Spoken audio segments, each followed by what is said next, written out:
Shalom, shalom, queridos amigos. Bienvenidos un día más a Israel a Diario. Hoy es martes 3 de febrero, 16 del mes de Shvat en el calendario hebreo. Un día lluvioso, con tormenta, y si escuchan un ruido fantasmagórico de fondo, es el viento.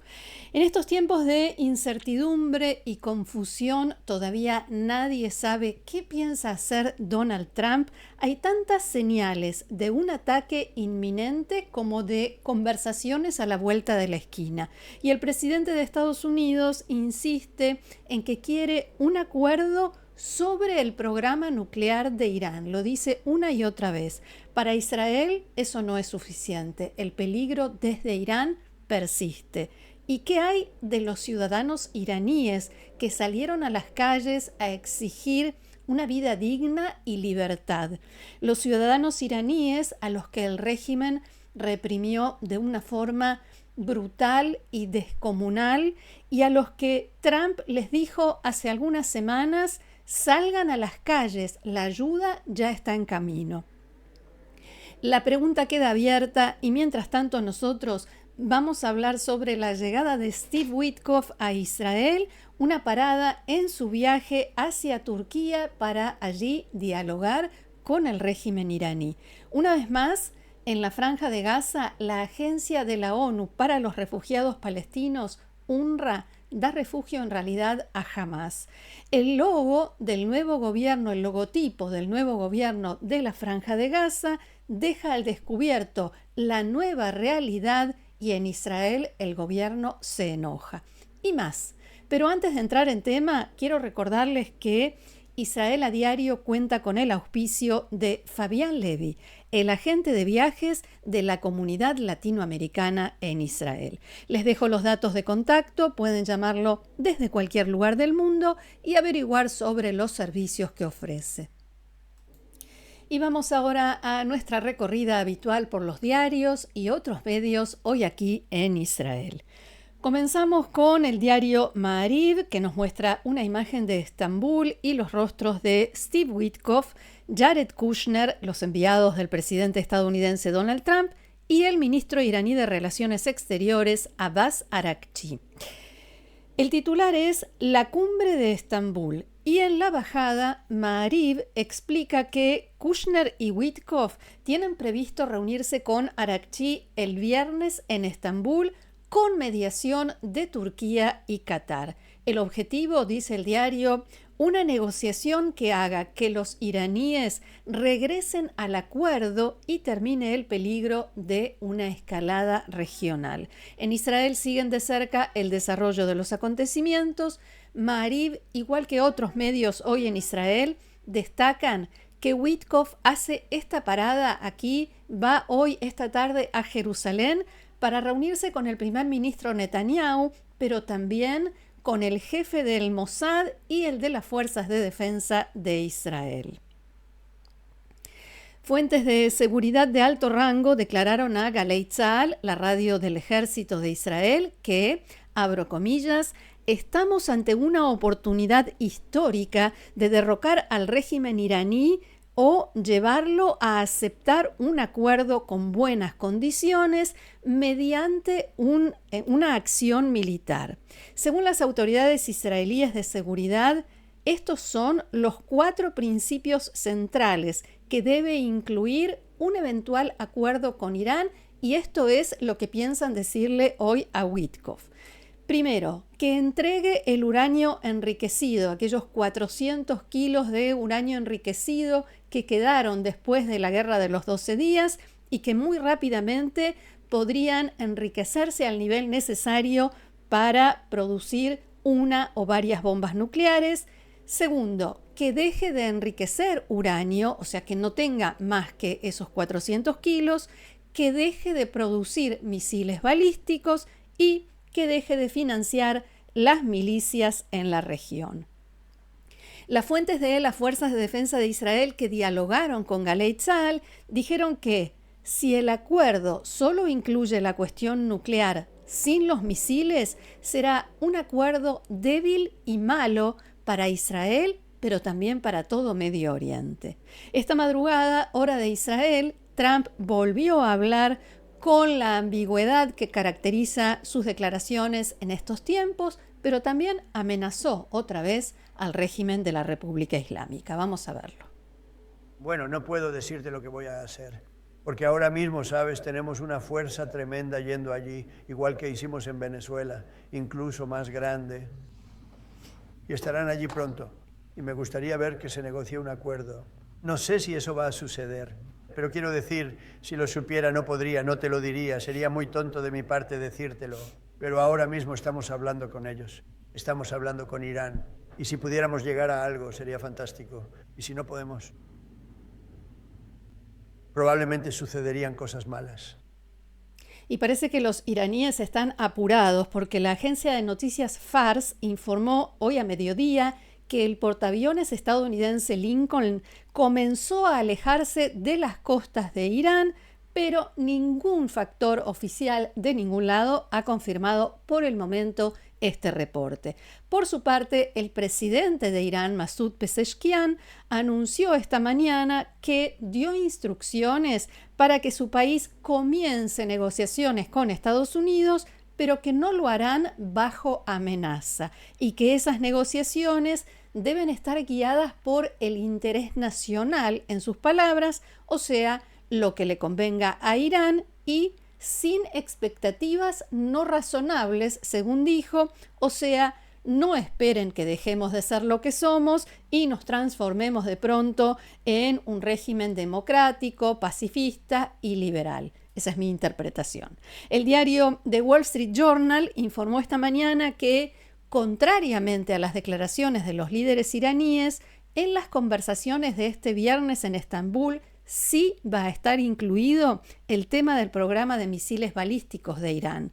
En tanto, fuentes israelíes citadas por el New York Times dijeron que Irán está dispuesto a cerrar o suspender su programa nuclear para calmar las tensiones con Estados Unidos, pero prefiere la propuesta que le había hecho la Casa Blanca el último verano, que consistía en establecer un consorcio regional para el enriquecimiento de uranio fuera de su territorio. Las fuentes también dijeron que el secretario del Consejo Supremo de Seguridad Nacional, Ali Larijani, transmitió al presidente de Rusia, Vladimir Putin, durante una reunión la semana pasada en Moscú, y esto se sabe recién ahora, un mensaje del líder supremo Jamenei, según el cual Irán podría aceptar transferir su uranio enriquecido a Rusia como parte de un posible o eventual acuerdo, como ya lo hizo en 2015 en el marco de aquel acuerdo nuclear. Y en este artículo que firma hoy el periodista Amos Arel en el diario Haaretz nos recuerda algo que en realidad mencionaron en todos los programas de radio y televisión entre ayer y hoy. La última vez que Irán y Estados Unidos negociaron y que iban a realizar una nueva cumbre, una nueva reunión en Omán, todo resultó ser una maniobra de distracción de Trump que confundió a los iraníes y al mismo tiempo dio luz verde a Israel para que atacara las instalaciones nucleares de Irán.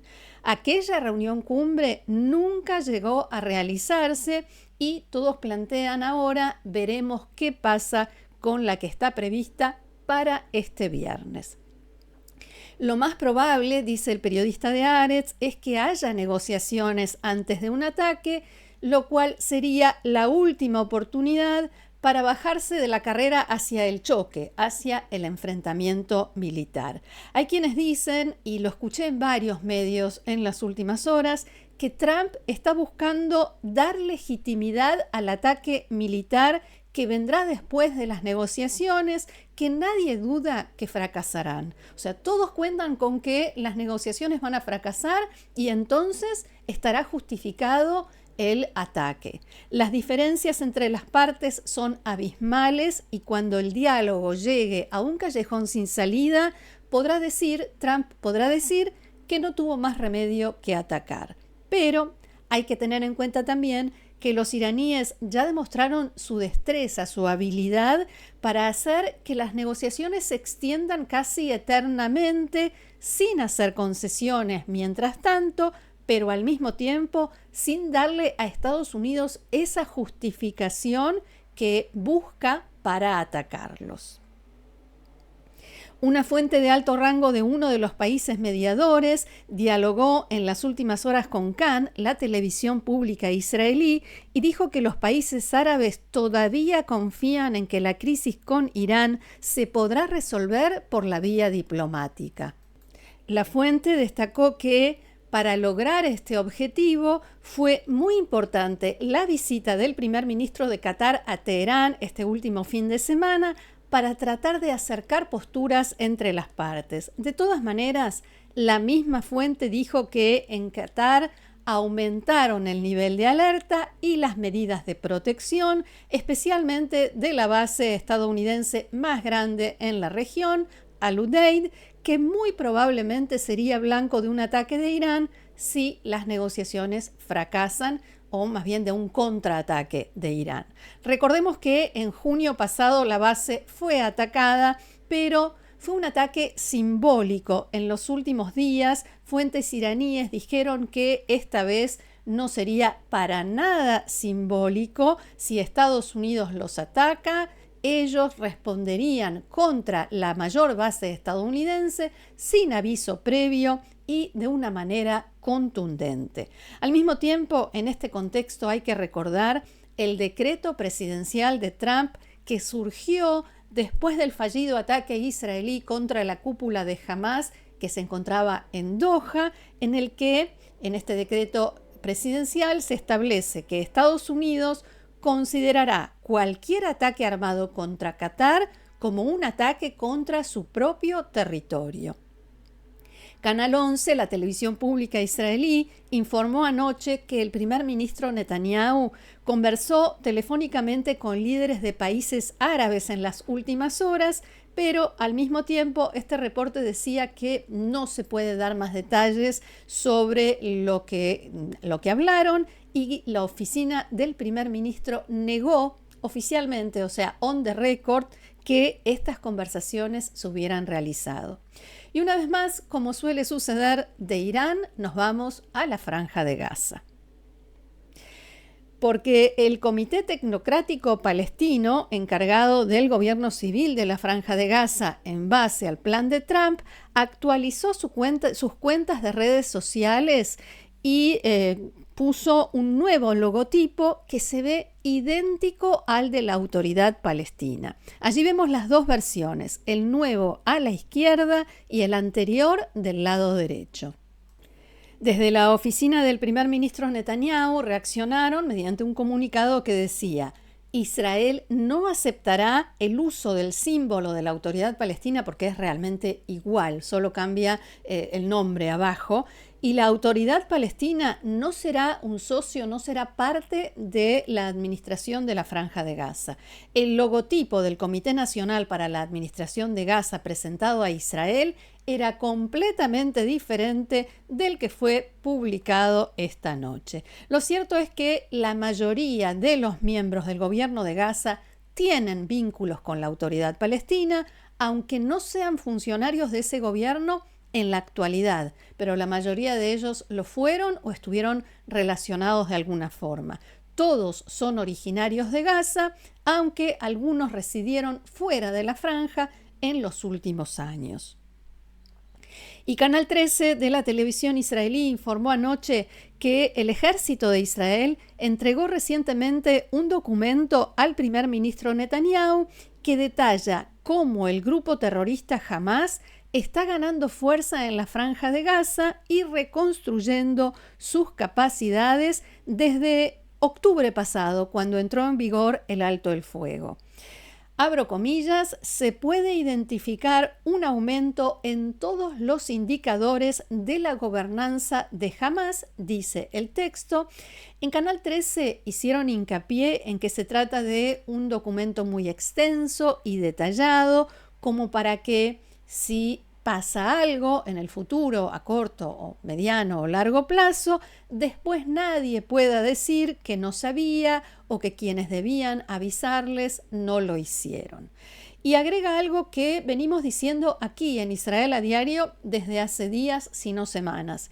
Incluso si se anuncia que el gobierno de Gaza cambió de manos y ahora está a cargo del comité de tecnócratas, Hamás, dice el informe, está tomando medidas, no el informe sino el documento del ejército, Hamás está tomando medidas sobre el terreno para preservar su influencia y control sobre la franja de Gaza desde abajo. Esto se logra mediante la integración de sus agentes en los ministerios y los aparatos de seguridad. También se informó que Hamás busca incorporar a sus 10.000 policías a la nueva administración tecnocrática palestina para Gaza, pero las fuerzas de defensa de Israel señalaron que miembros de la policía y las fuerzas de seguridad interna de Hamás participaron en la ofensiva terrorista de ese grupo y otros el 7 de octubre de 2023. Y también la televisión pública Kan dio a conocer, también relacionado con este tema, un documento interno de Hamás en el que da instrucciones a sus empleados públicos para lograr esto, quedarse en el gobierno sin decir que siguen gobernando. Entre las instrucciones que les dan a los empleados dicen que deben seguir trabajando normalmente, como si nada hubiera cambiado. Tienen completamente prohibido criticar públicamente o en las redes sociales al gobierno tecnocrático de la franja, pero al mismo tiempo tienen prohibido establecer algún vínculo con los miembros de este nuevo gobierno, los tecnócratas, darles información o cooperar con ellos, salvo, abro comillas, por intermedio de la autoridad relevante, o sea, la organización Hamás. Y a propósito de las reglas del juego de Hamás, algo que no debería sorprender a nadie, pero sigue sucediendo. Soldados de las Fuerzas de Defensa de Israel localizaron y destruyeron 110 proyectiles de mortero almacenados en bolsas de UNRWA, la agencia de la ONU para los refugiados palestinos, sí, no para Hamás, teóricamente para los refugiados palestinos, y también encontraron varios cohetes y equipamiento militar escondidos en bolsas y frazadas de UNRWA. Allí veíamos imágenes publicadas por la oficina del portavoz de las Fuerzas de Defensa de Israel. El armamento fue hallado por tropas de la 7ª Brigada Blindada en un operativo de limpieza, así lo llaman, del lado bajo dominio israelí en el sur de la Franja de Gaza. ¿Y por qué digo que no debería sorprender a nadie? A finales del año 2008, hace mucho tiempo, yo estaba cubriendo para un canal de televisión español la guerra con Hamás, la operación Plomo Fundido, y pude filmar un cargamento de supuesta ayuda humanitaria de la ONU que tenía escondido adentro todo tipo de elementos para los túneles de Hamás que no tenían nada, pero nada que ver con ayuda humanitaria. Y eso es apenas lo que yo pude ver en una sola cobertura en aquel momento, en esa guerra con Hamás. Hasta aquí nuestro encuentro de hoy. Muchísimas gracias por haberlo compartido con nosotros una vez más. Los invito, como siempre, a seguirnos en el canal, a compartirlo, difundirlo. Si les gusta, recomiéndenlo, regálennos, dije, un like. Los invito también a suscribirse, a formar parte del grupo de amigos de Israel a Diario, haciendo clic debajo de este video donde dice unirse. Gracias nuevamente. Los espero mañana aquí en Israel a Diario. Que tengamos buenas noticias. Shalom.